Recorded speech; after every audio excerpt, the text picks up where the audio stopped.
Welcome to Post-Burnout.com interviews. My name is Aaron Kavanagh and I'm the website's founder and editor-in-chief. Post-Burnout.com is a culture website dedicated to venerating burnt-out artists the world over. Our interviews are mainly recorded to be transcribed, but every now and again we release the audio in a series we call Post-Burnout.com interviews. If you enjoy what we do, be sure to subscribe. In this edition of Post-Burnout.com interviews, we speak with guitarist and vocalist Matt Donnelly of the Bristol indie rock band Chasing Kites. We talk about Matt starting the band as a solo project, how the project evolved into a full band, and how this dynamic has changed the band's music and lyrics. Matt's personal lyric writing, his propensity for storytelling, his plans for an album and concepts around it, working with producer Sam Winfield, performing live, and more.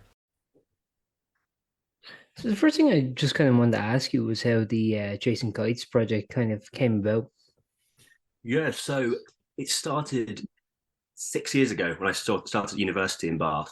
I came to Bath University sort of with this idea that I was going to be surrounded by hundreds of like-minded musicians and it'd be really, really easy to start a band. That wasn't actually really the case. I struggled for a long time to find musicians that sort of fit the sound, and eventually we went through a number of sort of lineup changes and things like that. And then the final lineup, we actually arrived at the final lineup only a couple of years ago. And that was actually down to a load of sort of adverts, sort of musicians wanted adverts, which was kind of like my last resort. It was like a final attempt to find sort of a strong lineup, but luckily it kind of fell into place just at the right time. Yeah, when you were talking about trying to start the project in Bath, I mean, what I guess was the intention? What were you sort of looking for? And what was the influence, perhaps? So I was looking for. I was in a band from the age of 12 to 19 when I went to university, and same band, and we did quite well, and things were going well. That's why we took a year out between school and university to try and sort of give it an attempt to kind of make something of ourselves.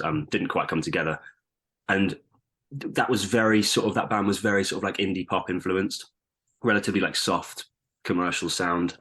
With this project, with Chasing Kites, I really wanted to sort of capture a more sort of raucous, aggressive sound, sort of straight up indie rock kind of tone, which is sort of more in line with my influences, which is they're sort of like Arctic Monkeys and the Strokes and bands of that ilk, really. So when it came to like your own like when it came to you becoming a musician, what were you self-taught? Were you formally taught, or were you I was self-taught. I never actually had. I think I'd one classical guitar lesson. Like have the acoustic guitar up here, and you sort of like this, and it was I just hated it. Like I didn't get on with the teacher at all. I found the teacher really patronising, and so I'd one lesson. I was like, cool, that's it. I'm not playing guitar ever again. And then very soon after that, sort of discovered that wasn't what guitar was all about, really. And I mean, from a very young age, I've always written words. I've always liked writing words and stories and poetry, and that sort of came before music, really. When they came together, that's sort of where I found my passion for songwriting, really. But yeah, completely self-taught. I wasn't really aware of singing at all, of me singing, until about the age of 12, 13, when I was in a music class at school, and everyone was made to stand up one by one and sing, accompanied by a piano, which is obviously just traumatizing for a 13-year-old boy in an all-boys school, just the most embarrassing thing ever.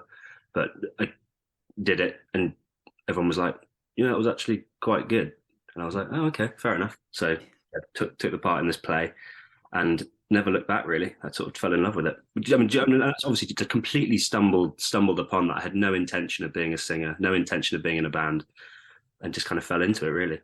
If I'm correct, Chasing Kites actually started as somewhat of a solo project, right? And then it kind of grew into, as it went along, it kind of grew into a full band. I was wondering, like, what do you think, like, for yourself? I mean, like, doing the project as a solo project and then doing it as a full band, how do you think it differs? Yeah, absolutely. I mean, I kind of became a solo artist by default, sort of linked to that story I was telling about going to university. I was hoping to find all these musicians, and just couldn't really find them. And I was like, okay, well, cool. Well, I'll do it by myself, and sort of produce in my bedroom and do it all myself. And it's very lonely. I found it a very lonely existence. I kind of, once I decided I wanted to do a musical project, I think I only was ever going to be in a band. I think the solo project was probably just out of desperation, really. I think in the back of my mind, it was always supposed to be a band. Yeah. Yeah. You're talking about like doing a bit of the self-producing, and I know, for example, that your music now is produced by, or at least partially produced by Sam Winfield, probably best known for Bring Me to the Horizon, his work with them. And I was wondering, what do you think like working with kind of external producers brings to the musical dynamic then? I mean, Sam is an absolute genius. I think it is always slightly hit and miss with a producer. They're going to sort of inflict their own sort of tastes and style on your music, and I think you kind of, it is a bit hit and miss. I mean, whereas Sam understands us completely. He completely understands what we're trying to go for. This sort of like raucous, loud guitar band, but also we're really trying to stay sort of in, say, commercial and radio friendly and things like that. Yeah, which I think is like a perfect recipe for us, really. And Sam completely gets that. I think through sheer skill, he's just an absolute genius. I mean, like, I am a very, very basic producer. I know very, very little about that kind of thing. I produced like demos, really low level demos. When this started as a solo project, I really know nothing. I'm completely out of my depth when we get in the studio. Yeah, but just absolute genius. We owe a lot to Sam. Yeah, and what's kind of interesting, you're talking about the kind of sort of the commercial aspect of your music too, and I think it's interesting. I mean, when you look at, you mentioned the Arctic Monkeys as an inspiration earlier, and like how sort of in the 2000s, like it was just basically mainstream pop music was this kind of alternative indie guitars. Like, it was, it had this like real resurgence. Then, do you think do you see something like that coming back? Absolutely. I think it is about time now. I think it really is about time. It's been quite a long time since we had that huge. I mean, so like that 2000s scene in Britain was an incredible time. I was slightly too young to sort of remember it or appreciate it, but I absolutely believe it'll come back around again. Because these songs that these bands were writing, and what we are very conscious of when we are writing, is that they are pop songs underneath, and then sort of over the top of these sort of loud, raucous guitars, which so it keeps us commercial. Really, that's the idea anyway. That's the plan. Yeah. But, yeah. When it comes to your new single, Two Towns, it's a song about I believe a long distance relationship. I mean, like, when it comes to not only that song, I guess, but just like your music in general, I believe you take like a lot of inspiration from kind of personal stories. I was wondering how much of your music is fictionalized and somewhat autobiographical. It's pretty much 100% autobiographical, really. I wouldn't say I was particularly creative in the sense of making up stories. So I sort of stick to what I know, which is the things that I've been through and the stuff I've experienced, lots of the stuff my family's experienced. It tends to be pretty much entirely autobiographical. I think I just don't feel, I only ever write about what I genuinely feel compelled to write about. And I think stuff I've actually been through that's had an emotional impact on me tends to be the stuff I feel compelled to write about. And like you say, with Two Towns, it was, you're absolutely right. Yeah, it's about a relationship that comes to an end because you're too far apart. You can't see each other enough, and then with that comes a lot of resentment and anger, and it's not a nice situation, really. But we like that song. Yeah, and it is a really great song, I think, too. And do you feel comfortable, like, when it comes to exposing kind of stories yourself, like not even necessarily, thinking about like how it's going to be perceived by the general public when it's released, but even say like with your band members, have there ever been like songs where you're like, I don't know if I'm ready to put this forward yet? That's a very, very good question. I think I do feel comfortable putting music out that's about myself. I couldn't tell you why. It might have just been, I think possibly when I first started releasing music, it was quite exposing, but also very exciting. I think, the fear probably does wear off every time you release a song. And with regard to the other band members, I think they don't tend to ask many questions about, they're completely welcome to. And answer with complete honesty, but they don't tend to ask many questions. We're sort of I'll bring a new song to the rehearsal room, and sort of that's how we work. I'll sort of write like the bare bones of the song, sort of the chords, melody, lyrics, behind closed doors on an acoustic guitar, and then either bring it to the rehearsal room or I'll send it over to Liam, our lead guitarist, who will sort of, and that's when the song comes to life, really. When Liam puts the guitar instrumentation over the top, and obviously the drums come in and stuff. That's what brings it to life. So when we get to that point, I think rather than ask questions about lyrical content, it's more sort of like, we've got a job to do here. We're going to turn this into a proper song now. I think if they do ask questions, that comes a lot later. Yeah. Like kind of bringing it back, I guess, before full circle then. So you were kind of mentioning that how, you know, the other band members kind of bring their own touches to it, and how that really elevates the music. Do you ever sometimes like think stop and think like, well, if I continue this as a solo act, I wouldn't have this kind of additional layers or these additional electricity or so on? Oh, absolutely. I mean, like, James, our drummer, Liam, our guitarist, and Nathan, our bassist, they each bring such an important element to the music. And obviously, like, I'll write the song sort of behind closed doors, but that's only one part of it. That's sort of the bones of the song. The energy that we have on the record and when we play live comes from all the other elements. The energy isn't there when I write the songs. Yeah. It's often quite somber, quite sad. So yeah, absolutely, I would be absolutely nowhere without them. And I guess one of the final things I'll just ask you is, do you have plans for a potential EP or an album? Because I know at the moment it's been a string of singles so far. And in addition to that, do you think if you were to release a kind of a compilation of your music like that, do you think it would be conceptual, or do you think it would be kind of each song standing on their own? I do. I've always really, really liked the idea of a concept album or EP, a concept piece of work.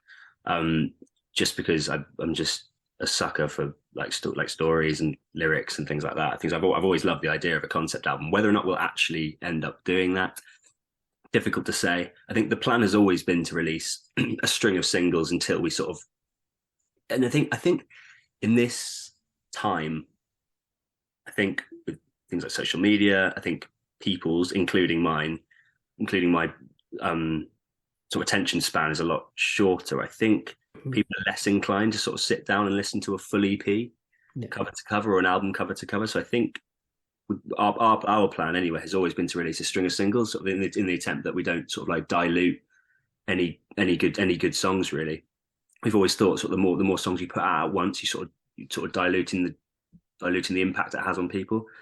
However, we're very fortunate that we have a lot of songs sort of sitting ready to go. So yeah, an EP is definitely on the cards. I think an album, I think the debut album, we're definitely going to hold off on that and wait till we've got some sort of proper backing from a label. Sure. I think something like that. Yeah. Actually, one thing I'd like to pick your brain about a little bit is you were kind of mentioning, you know, your kind of love for the kind of conceptual album and the conceptual EP or conceptual collection of work. I was wondering, how do you feel like music existing now in terms of like streaming culture with like playlists, as well as like TikTok, where it's all about kind of, you know, making sure that your song is kind of I don't know, condensed in this like 30-second little package or something like that. Obviously, I mean, that seems kind of antithetical to your love of storytelling, your love of a concept. I was wondering what your opinion is. Yeah, absolutely. I mean, it would be, I would love to be able to just ignore that and be like, okay, cool, it doesn't matter about that. I'm going to do my own thing and write a 10-minute song about a girl I love, which would be great. I would love to do that, but we can't really ignore the fact that, as I mentioned earlier, people's, including mine, but attention spans are a lot shorter now. People are just obviously digesting so much media all the time. Yeah. People are watching 2 seconds of a video, getting bored, scrolling, and you have to sort of incorporate some of that mentality into the songwriting. I think obviously, and it does changes the way we write songs completely. We have to be aware of hitting the chorus within the first minute, really within the first 55 seconds, and if you can, even quicker. That's what radios want. That's what labels want. That's what people want, really. So, which is a shame, really. But it is just part of it. It's just the day and age we live in, really. But I think like when you put out an extended piece of work, like an album or even an EP, there's room to have those songs that were never meant to be singles, where you can sort of have free reign and write whatever you want. So we've got that to come. Yeah. And when it comes to your live shows, for example, do you kind of incorporate a narrative structure in your set list, or do you kind of just, again, let it free reign? Very good question. Yes, we do. We try to. I mean, there's obvious things that we try to have. We don't put two songs in the same key back to back. There's a couple of those instances in the sets. We keep those separated. Apart from that, narratively, not really. No, the songs tend to be sort of standalone stories. There aren't. I can only think of two songs that sort of are based around the same story, which is good. Which gives us more free reign to sort of order the set list how we like. We tend to, and then obviously more or other obvious things like if we've got a new single, we'll put that at the end. Although Two Towns has been our set closer for a long time. I mean, since it was written, it was written with that big ending from the very beginning. It was written as a set closer. So to finally have that out now is incredible. Very good question. I guess I've asked everything I'd like to ask. Is there anything you'd like to add, or anything you'd like to plug, or anything like that? Absolutely. I mean, we've got loads of live shows coming up. We're gigging pretty heavily at the moment, which is incredible. Such a nice feeling. Obviously, this is the first time we've been back gigging heavily since before COVID. Really, things were just starting to pick up before COVID, and then first we played our final gig before lockdown about 3 days before the first lockdown. Okay. And it was our biggest show to date in London, the O2 Academy in Islington, and then lockdown hit, and obviously we lost two members for financial and geographical reasons, and it's taken us a long time to sort of get back on our feet, and now we're in a really strong position. So we were fresh off playing. We played Dot to Dot Festival in Bristol on Saturday, and then we're up north playing Tong Festival next weekend, and then just check the date on this one. Yeah, we're playing Moles in Bath on the 19th of June, organised by Memphis Management, who are doing our PR as well. So that's if people want to come get tickets to that, it would be incredible. And then we've got our headline show at the end of June in Bristol at Mr. Wolf's Thursday night, Thursday the 29th, which should be a good one. That should be our looking to sell that one out, so that should be good. Yeah, exciting time. That's perfect, man. Thanks very much for your time. No, thank you so much. I really appreciate it. Thank you very much. Thank you for listening to that episode of Post-Burnout.com interviews. We hope you enjoyed, and stay tuned for more.